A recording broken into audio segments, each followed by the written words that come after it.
Acá acabamos de leer la historia de la mujer viuda de Sarepta. Esta historia es muy conocida. Ya varias veces habíamos acudido a este capítulo. Aún desde cuando estábamos en Génesis, cuando empezamos a leer Génesis, tuvimos obligatoriamente que mirar este capítulo. En el versículo 9 sucede algo raro, sucede algo extraño. Dice el versículo 9: levántate y vete a Sarepta de Sidón y mora allí, y he aquí yo he dado orden allí a una mujer viuda que te sustente. Dios dijo que le había dado orden a una mujer viuda que lo sustentara. Pero cuando él llegó a Sarepta de Sidón, sí, allá encontró la viuda. Pero lo sorprendente es que esta viuda no conocía nada. Esta viuda hablaba lo que ella veía por su punto de vista. ¿Ella qué veía? Solo tenemos un puñado de harina, solo tenemos así una vasija con un poquito de aceite. Había un poquito de aceite, había un puñado de harina. ¿Ella qué pensaba hacer? Ella pensaba cocinar eso y darle a su hijo, comer ella y dejarse morir. Ella pensaba que ya, eso era lo último que iban a comer y se iban a dejar morir. Pero ¿qué dice el versículo 9? Dios, ¿qué orden había dado Dios? A esa viuda Dios le había dado una orden. Le había dicho que iba a sustentar al varón de Dios, que iba a sustentar a Elías. Pero ¿ella lo sabía? No, no lo sabía. Dios había dado la orden. Lo curioso, lo que llama la atención es Dios había dado la orden, pero ella no lo sabía. Dios había ordenado que ella iba a sustentar a Elías, pero ella no lo sabía. Suena curioso, ¿no? Cuando Elías llega, ella que manifiesta: ay, vamos a comer y nos vamos a dejar morir. Únicamente eso es lo que tengo, pero no tengo más. Vive Jehová tu Dios, que esto es lo único que tengo y ya, vamos a comer y nos vamos a dejar morir. Ese era el pensamiento que ella tenía. Pero Dios no la iba a dejar morir a ella, no iba a dejar morir a su hijo y ella iba a sustentar a Elías. ¿Qué pasó con ese poco de aceite? ¿Qué pasó con ese puñado de harina? ¿Se acabó? Nunca se acabó. Ella sacaba harina y aceite y hacía torta y todos podían, y volvía y sacaba, hacía torta y podían volver a comer. Y al día siguiente volvía y sacaba de lo que era un puñado así de harina. Ella volvía y sacaba, volvía y hacía otra torta, volvía y sacaba, otra vez sacaba, hacía otra torta. Y hacía para ella, para su hijo, para Elías. Y nunca se acabó. Pasaron meses. Sí, hasta que volviera a llover, nunca se iba a acabar esa harina, nunca se iba a acabar el aceite. Ese poquito de aceite, así como los cunchitos de aceite, cunchos, no sé si se usa en todos los países. Aquí en el país que me encuentro se usa la expresión cunchitos cuando ya queda lo último y toca como que voltear el recipiente para que salga lo último. Así, nunca se acabó ese puñado de harina, nunca se acabó. Siempre que ella iba a coger de la vasija donde estaba el puñado de harina, volvía y hacía una torta. Y sacaba otra, hacía otra, y venga, para mi hijo también, y hacía así, para todos, para los tres hacía. Y al día siguiente, o ese mismo día, por la tarde, o otra vez, no sé si se dieron cuenta, pero ¿cuántas comidas hacía Elías? 2 comidas. Sí se dieron cuenta, ¿no? Nosotros estamos acostumbrados a 3 comidas. Llamamos desayuno, almuerzo, cena, ¿cierto? Así las llamamos normalmente. Pero aquí miramos, Elías hacía 2 comidas. Estando con ella preparaba, le daba.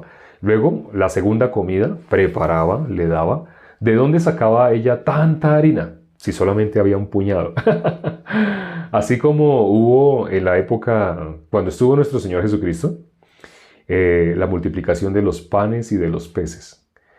¿Qué le trajeron? Le trajeron así algo que podían sostener en la mano. Así.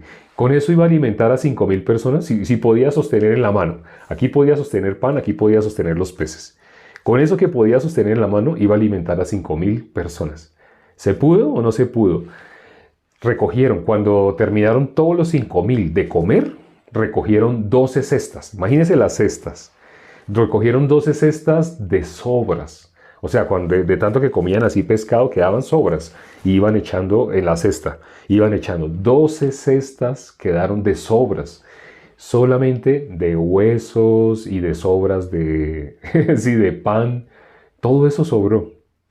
Y ellos pudieron ver, no sé si se dieron cuenta, pero esta mujer ¿Cuándo pudo reconocer que era el varón de Dios? ¿Cuándo ella reconoció? El último versículo que leímos el día de hoy, el último versículo, el 24, dice: entonces la mujer dijo a Elías: ahora conozco que tú eres varón de Dios y que la palabra de Jehová es verdad en tu boca. ¿Por qué ella dijo solamente hasta el final que ahora conocía que era el varón de Dios? ¿Por qué ella dijo de esa manera? ¿Por qué ella tuvo que decir: ahora conozco que eres el varón de Dios? Ella no estuvo durante meses viviendo con un puñado de harina, cocinando con ese puñado de harina para su hijo, para Elías, para ella. Estuvo durante meses, pero ella se dio cuenta, no se dio cuenta. En el caso de los discípulos, ¿qué le tuvo que decir nuestro Señor Jesucristo a los discípulos? Les dijo lo mismo. Les dijo: ustedes no se dieron cuenta que se podían recoger así en las manos, ¿no? Y de eso que se podía coger en las manos, le dimos a 5,000 personas y sobraron 12 cestas. ¿No se dieron cuenta? O sea, curiosamente los discípulos estaban ahí, pero las personas podían percatarse. Las personas que fueron alimentadas, ellos se dieron cuenta que no pasaban hambre con nuestro Señor Jesucristo. Ellos querían realmente a Dios, querían realmente a nuestro Señor Jesucristo como el Mesías, o ellos querían únicamente un rey que no los dejara morir de hambre. El ser humano por naturaleza se preocupa de qué va a comer, qué va a vestir, así. Pero por fe, cuando alguien vive por fe, de esa manera vive. Ustedes vieron un video que subimos, un video que a más de uno lo sorprendió. Cuando recién yo conocí la iglesia, yo estuve en 6 que se conocen como iglesias, así 6. Pero en todas ellas no me habían enseñado el evangelio. Es más, ninguna de ellas conocía el evangelio. Pero cuando conocí la iglesia, la que me enseñó el evangelio, la que me hizo las preguntas: ¿usted es pecador? Claro, contesté yo. ¿Un pecador muere a dónde va? Ah, pues al infierno. Cuando conocí la iglesia, recuerdo que me sorprendió. Me sorprendió porque yo estaba acostumbrado a que siempre, al final, mientras sonaba la música, pasaban recogiendo ofrendas, diezmos. Y pasaban recogiendo así con un sobre, ¿cierto? Con un sobre que estaba enrollado en un palito, así pasaban. Y las personas ahí echaban. Y se leían algunos versículos para decir que las personas tenían que diezmar, tenían que ofrendar así. Y las personas como que no podían, ¿cómo se sentían? Se sentían muy mal, ¿no? Cuando no podían ofrendar, no podían diezmar. Y no solo se sentían muy mal, sino que el hecho de que pasaran y les pusieran al frente esa bolsa, las personas se sentían obligadas a que tenían que dar. Si no daban, ¿cómo se sentían? Se sentían: algo está mal, ¿sí? Como porque la persona que estaba al lado iba a dar, ellos también tenían que dar. Entonces, algunos, cuando tenían muy poquito, tenían que coger y tener la mano así cerrada. Y metían la mano así, que no se viera, que metían la mano y abrían la mano dentro. Y de pronto, ¿cuánto dieron? No sé, una monedita así, pero como no podían mostrar. La persona que iba a dar harto no tenía por qué hacer así, ya pues la persona podía tener hasta el billete estirado, así, metía así. ¿Por qué? Porque el ser humano vive por vista. Entonces, eso obligaba a todo el mundo que tenía que dar. Y tras del hecho, los versículos que se leían y la forma como se hablaba de esos versículos era: te cae una maldición si tú no das. En las que yo estuve, así enseñaban. Las personas se sentían obligadas. Tenían que dar o tenían que dar. Y es más, si no daban, los hacían con palabras más, palabras menos, los hacían sentir: usted no le está creyendo a Dios, usted está viviendo de una manera así como perversa, mala, porque usted debe siempre, no se presente nunca con las manos vacías. Sí, ciertamente la Biblia dice así, que no se presente, pero esa técnica que estaban usando, cuando yo conocí la iglesia, me sorprendí, porque en la iglesia no pasaban así ni con canasta, ni con sobre. O sea, se terminaba la prédica y tras del hecho se sacaban mesas y se servía para todos la comida el domingo. El domingo se servía, a todos les servían comida. Y yo pensaba, pero no piden ofrenda, no piden diezmo. Y a la vez todo el mundo come, todos venimos y comemos. Algo raro, yo no entendía. Y no entendía cómo funciona esta iglesia, como raro, ¿no? Porque algo que me habían inyectado a mí, me lo habían inyectado. y yo se lo repetí al pastor. Le dije al pastor, disculpe, pero ustedes aquí veo que tienen que pagar arriendo, este lugar es grande, tienen que pagar servicios. Entonces él me dijo, él sabía que yo no había recibido la salvación. Entonces él me dijo, ¿qué es la iglesia? ¿Qué es la iglesia?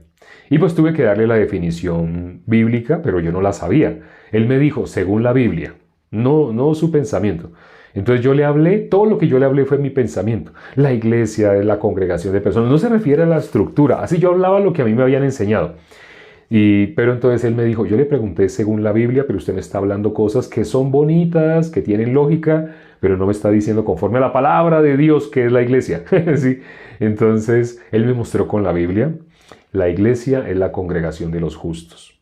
Entonces yo le dije a él, pastor, yo no entiendo ustedes cómo, si ustedes nunca los veo que piden ni ofrenda ni diezmo, yo no entiendo ustedes cómo hacen para así los servicios, la luz.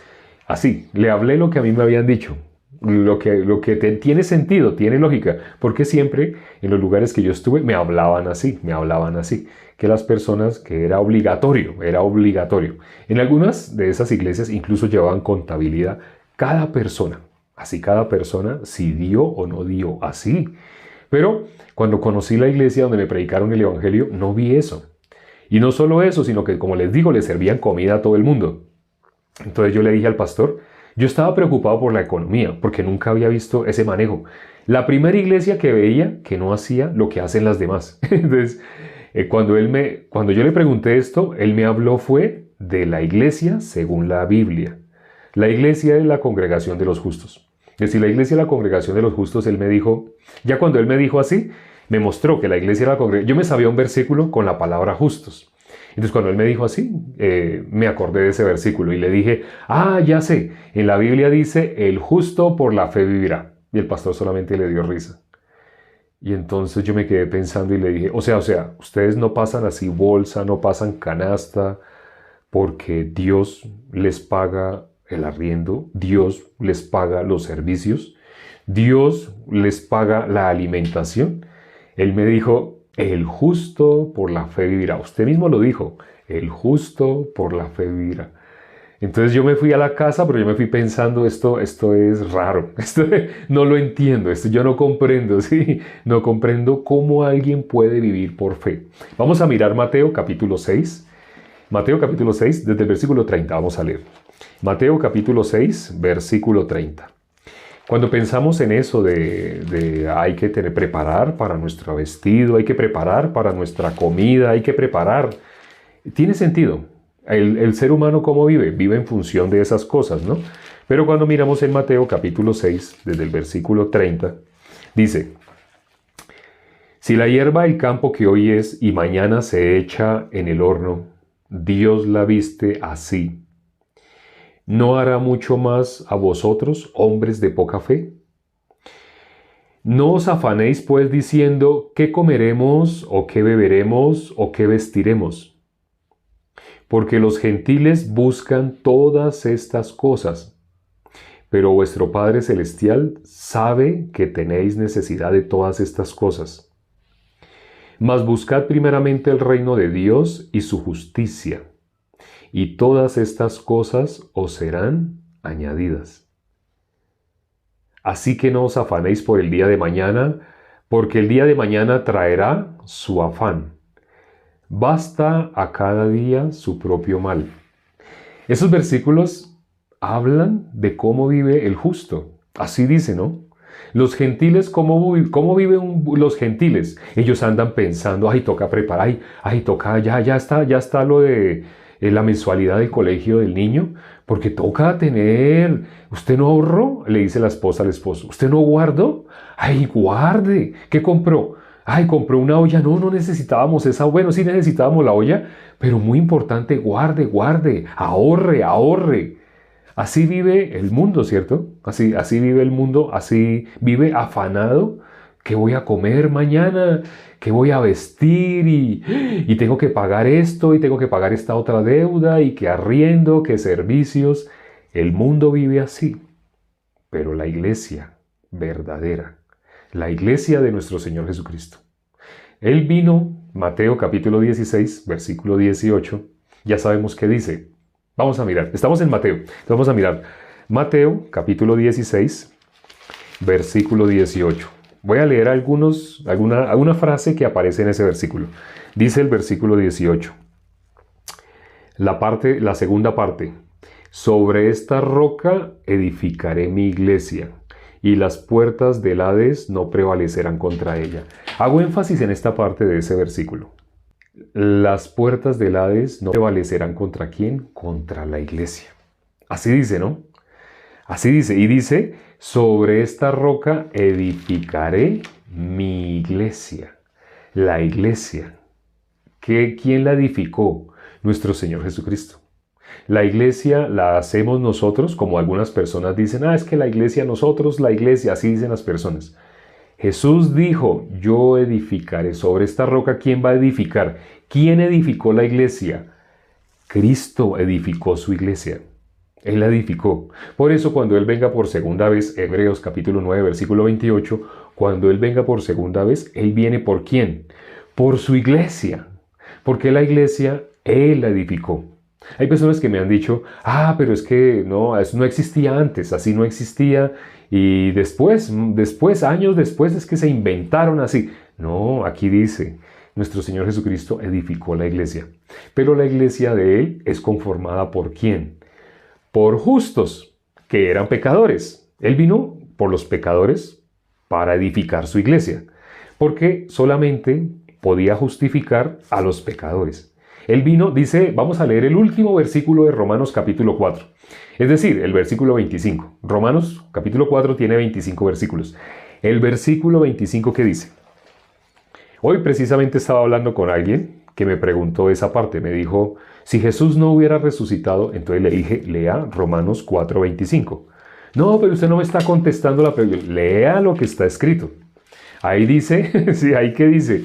Ahí dice, ¿qué pasaría si nuestro Señor Jesucristo no hubiera resucitado? Dice el versículo 25, el cual fue entregado por nuestras transgresiones y resucitado para nuestra justificación. ¿Para qué resucitó nuestro Señor Jesucristo? Para nuestra justificación. Si nuestro Señor Jesucristo no hubiera resucitado, nosotros no podríamos ser llamados justos.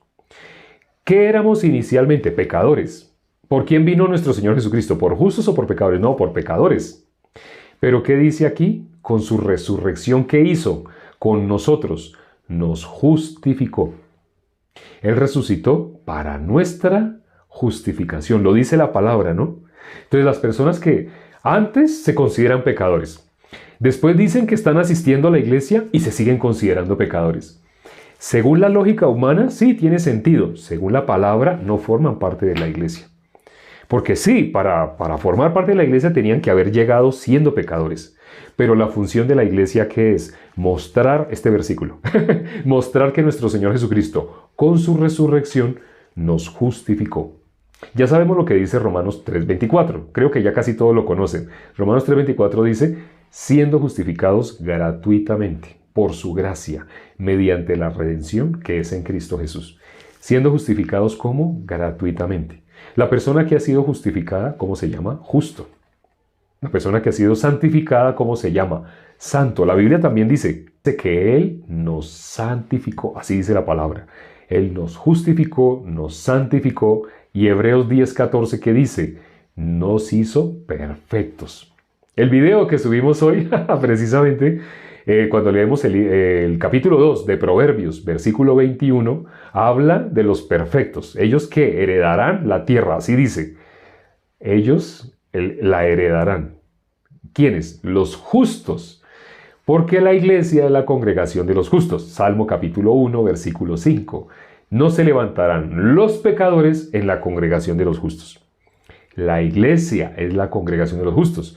Si todavía tú estás asistiendo o llevas tiempo asistiendo, entre comillas, a una iglesia, pero tú todavía te consideras pecador, es el equivalente a que tú hubieras ido al odontólogo con un dolor de muela y el odontólogo te hace reír, te muestra revistas, te pone música que te recarga las baterías, tú sales como con nuevas energías de ahí, de ese consultorio, pero sigues saliendo con dolor de muela.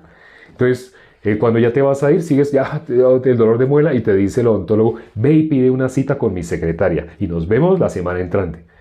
¿Tú sacarías otra cita para que la semana entrante te coloque música, te haga reír, te eche chistes, te cuente anécdotas muy impresionantes, te haga sentir muy bien y con la música te haga recargar las baterías? Y tú sientes así, uy, tan bacano, disculpen esa expresión que se usa mucho acá en ese país. Uy, me gustó ir donde ese odontólogo, ese odontólogo me hace sentir muy bien. Pero, nos vemos, es que me duele, ya me está hinchando. Saque una cita con mi secretaria. Y tú sacas la cita para la otra semana, ya tiene la cara así hinchada y tú vas y él te va a hacer reír, te va a presentar revistas, te va a colocar música. ¿Tú seguirías yendo a ese odontólogo? Lo mismo pasa con la iglesia, ¿sí? Uno no va a la iglesia a que le coloquen música, lo hagan bailar, canciones que dicen te amo, te alabo, Dios te bendigo, te exalto, sí. Sí, todo, ¿cómo se siente uno? Pues uno se siente, wow, me recargo las baterías, la música, así como suena la guitarra, el bajo, pum, pum, pum, y la batería, uno se siente, wow, uno se siente muy bien y uno siente, recargué baterías. Entró pecador supuestamente a la iglesia. Entró pecador, escuchó música, predicación, muchas cosas, y cuando salió, ¿cómo salió? Siendo pecador. ¿Cuándo le hablaron en esa iglesia de cómo ser libre del pecado? Yo estuve en varias, donde ¿sabe qué me decían? Cuando pedía consejería, hablaba con algún líder. El líder me decía, no te fue bien en esa entrevista de trabajo porque debe haber un pecado oculto. Así me decía. Yo creo hay un pecado. Dios me está revelando que hay un pecado oculto. Y yo en el momento me sorprendía y decía, ¿él cómo sabe que yo dije una mentira en mi trabajo esta semana? Y yo salía haciendo pacto. Dios, hago un pacto de que nunca más voy a volver a decir mentira. Pero entonces no haga que pierda la entrevista de trabajo. Ayúdeme con la entrevista de trabajo porque sí, yo no sabía, pero el líder supo que yo tenía un pecadito oculto. Si ese líder, yo le hubiera preguntado, ¿usted no es pecador? Ese líder se hubiera quedado pensando. Nunca le habrán hecho la pregunta a ese líder, pero él se hubiera quedado pensando y me dice, pues yo creo que todos somos pecadores. ¿Qué es lo que me está diciendo? Fui a pedirle consejería que por qué no me salen las cosas, por qué me está yendo mal aquí, por qué me da así. Pero él que me dice, porque hay pecado. Sí, me dice, porque hay pecado. Pero si yo le hubiera devuelto la pregunta, pues claro, todos somos pecadores. Entonces, ¿qué es lo que me está diciendo? ¿Sí? Porque cuando yo recibí la salvación, yo busqué a todos esos líderes. Busqué a los pastores, al apóstol. En la última iglesia donde yo iba, el pastor le decían apóstol. Pero al preguntarle si es pecador o no, ¿sabe qué me dijeron? Todos, el líder, el pastor, el apóstol, todos me dijeron, pues claro, todos somos pecadores. Así me contestaron. Entonces ahí noté algo. Yo duré años asistiendo a estas supuestas iglesias, donde ¿qué son? Son pecadores. ¿Qué es lo que dice el Salmo 1? Vamos a leerlo. Espero no se les olvide esto que vamos a leer. El Salmo capítulo 1, versículo 5. Salmo capítulo 1, versículo 5. Es el primer salmo. Tiene solo 6 versículos, pero no se les olvide. El versículo 5, téngalo en mente. Es un salmo muy cortito. A la gente le gusta porque dice, bienaventurado el varón que no anduvo en consejo de malos, ni en sillas escarnecedores se ha sentado, sino que en la ley de Jehová está su delicia y en ella medita de día y de noche. Es un salmo que muchas personas conocen de memoria. Pero ¿qué dice el versículo 5? Mira el versículo 5 que dice, Jehová conoce, por tanto no se levantarán los malos en el juicio, ni los pecadores en la congregación de los justos. Quédense con esta última frase, o sea, la segunda parte de este versículo. ¿Quiénes no se levantarán? No se levantarán los pecadores en la congregación de los justos. No se levantarán los pecadores en la congregación de los justos. ¿Qué cosa es lo opuesto a la iglesia? ¿La iglesia qué es? La congregación de los justos. Ya leímos hoy varios versículos que hablan de cómo la iglesia es la congregación de los justos. ¿Cómo fuimos justificados? Si no te quedó claro, mira este video, la repetición. La iglesia es la congregación de los justos. Fuimos justificados como nuestro Señor Jesucristo resucitó para nuestra justificación. Entonces, la iglesia, la congregación de los justos. Pero ¿qué es lo opuesto a los justos? Los pecadores. ¿Qué dice este versículo? No se levantarán los pecadores en la congregación de los justos. Yo estuve asistiendo a 6 que la gente conocía como iglesias, pero tenían una característica. Todos esos lugares donde yo estuve asistiendo eran congregaciones de pecadores. Eran reuniones, no se llama congregación, porque congregación es iglesia. Se llama, no sé si sabían eso. Si ustedes miran la etimología de la palabra iglesia, es congregación. Entonces, aquí este versículo que leímos habla de congregación de los justos, la iglesia. Pero habla de otro grupo, los pecadores. Entonces no se puede llamar congregación de pecadores, no. Pecadores es una asociación o reunión de pecadores. Entonces, se coloca música hermosa, vamos a alabar al Señor, vamos a alabar a Dios, levántense todos de sus sillas, levanten los brazos, aplaudan, y aplaude la gente, y salen los animadores, porque son animadores. Les dicen pastores, bueno, sí, les dicen pastores, pero son animadores. Entonces la gente brinca y dice, te alabo, Dios bendito, así, dicen muchas cosas hermosas, dicen Dios, dicen nuestro Señor Jesucristo, hablan muchas cosas. Sí, algunas canciones de esas tienen versículos, sí, tienen versículos. Mi roca fuerte, tú eres mi roca fuerte, sí, tú eres mi escudo, tú eres mi fortaleza. Entonces cuando uno oye eso y la batería y la guitarra eléctrica, es hermoso, el movimiento de emociones es hermoso. Pero les pregunta a uno, pregúntenles, si usted está congregándose en alguna, entre comillas, iglesia, pregúntele a las personas si usted mismo hasta hoy se ha considerado pecador, o estos días que le hicimos la pregunta solamente pudo reflexionar, pues yo no había pensado así. Pregúntele entonces a las personas que se están congregando allá, pregúntele a su líder si es pecador. Aunque su líder le haya dicho en alguna época, yo creo que tú estás bajo pecado. Así, aunque su líder le haya dicho así, vaya y hágale la pregunta, le dice, disculpe, líder, pastor, apóstol, el nombre que tenga, y hágale la pregunta, ¿usted es o no es pecador? Hágale la pregunta, se va a sorprender. Si el líder, si el pastor es pecador, ¿qué hay de ahí para abajo?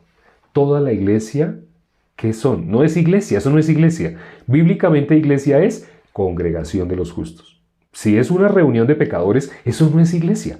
No siga llamando iglesia. La Biblia dice, hay de aquellos que a lo malo dicen bueno y a lo bueno dicen malo. Puede que el resto de la sociedad, puede que el resto del barrio donde tú estás llame iglesia a una reunión de pecadores. Pero si tú ya hiciste la encuesta, le preguntas y todos contestan, claro que somos pecadores, ¿usted por qué me hace esa pregunta? Por supuesto, ¿quién no es pecador? Cuando usted oye ese tipo de preguntas, de respuestas, usted puede tener algo claro. Eso no es iglesia delante de Dios. Delante de los hombres sí, porque afuera dice iglesia. Iglesia y tiene algún nombre. El hecho de que diga iglesia entonces es iglesia. Delante de Dios, mirando la palabra de Dios, no es iglesia. Si es una reunión de pecadores, no es iglesia. Iglesia es congregación de los justos. Espero que haya aprendido hoy qué es iglesia, la definición de iglesia bíblica, no definición humana o porque lo hicieron sentir, la música y ese tipo de cosas. Si tú todavía eres pecador, para eso se creó este perfil, para poderte explicar cómo salir de la condición de ser pecador, cómo ser justo. Y ahora te lo vamos a decir en menos de un minuto. Nuestro Señor Jesucristo vino a cargar el pecado de todos nosotros. Cuando miramos primera epístola del apóstol Pedro, capítulo 4, versículo 1. Primera epístola, capítulo 4, versículo 1. ¿Qué dice? Jesús terminó con el pecado. Si tú hasta ahora te definías como pecador, es porque esto no te lo habían enseñado en tu iglesia. Tu punto de vista te va a mostrar, pues es que yo creo que sí, o sea, tiene sentido decir que soy pecador, porque te estás mirando a ti. Pero deja de mirarte a ti. Por un momento, deja de mirarte a ti. Mira lo que está escrito en la palabra. Ya te dije, 1 de Pedro, capítulo 4, versículo 1. Jesús terminó con el pecado. Hay dos opciones. Te sigues mirando a ti mismo y hablas como la mayoría de las personas, los que están yendo por la puerta ancha, o miras a Dios. Mirad a mí todos los términos de la tierra y sed salvos, dice la palabra. No te mires a ti mismo. Mira la palabra de Dios. Mira a Dios. Mirad a mí todos los términos de la tierra y sed salvos. Aquí está el corazón de Dios. Él nos los dejó, no solamente para que nosotros leyéramos como por decir, ay, ya me aprendí de memoria. No, así no. Él nos dejó la palabra de Dios para que saliéramos de la condenación, para que fuéramos libres del pecado. Vamos a orar ya para terminar. Padre, gracias por este tiempo que nos permites para considerar tu palabra. Gracias por el privilegio que nos das de poder escuchar tu palabra explicada por alguien que recibió la salvación, por un justo. También en ese momento, dentro de las personas que están escuchando, la gran mayoría ya recibieron la salvación. Algunos duraron meses escuchando la predicación del Evangelio para poder recibir la salvación. En mi caso también duré meses. ¿Qué no me dejaba a mí recibir la palabra? Yo todavía no había recibido el juicio en mi corazón. Algo hacía falta para que yo pudiera darme cuenta que toda mi trayectoria, que yo consideraba cristiana, era mentira. Cuando yo me vi destituido de la gloria de Dios, realmente cuando en mi corazón me vi destituido de la gloria de Dios, todos los versículos que decían que Jesús había llevado el pecado cobraron sentido. Me sabía ya muchos versículos, pero nada de eso tenía validez en mi corazón porque todavía me consideraba pecador. Padre, ten misericordia de las personas que hoy escucharon por primera vez el Evangelio y permite que lo puedan creer. Si aún han estado queriendo mezclar un poco de lo que la sociedad llama iglesia, más lo que vimos hoy en la palabra que es verdaderamente iglesia, el que trate de tener algo roto, algo viejo, algo que realmente no es y lo trata de fusionar con algo que sí es, nuestro Señor Jesucristo, a esa persona, Dios a esa persona no le puede dar la misericordia hasta que no esté dispuesto a negarse a sí mismo, botar todo lo que ha traído para que pueda recibir lo verdadero. Te lo pedimos y hemos orado en el nombre de nuestro Señor Jesucristo. Amén. Gracias, hermanos, amigos, invitados y quienes nos visitan. Nuestra cita todos los días es a la misma hora. Si quieren ver la lectura de la Biblia, el video que van a encontrar alojado después de este video, en ese video ven la lectura del pasaje del cual hablamos, lo que hablamos el día de hoy. Nos vemos mañana. Chao.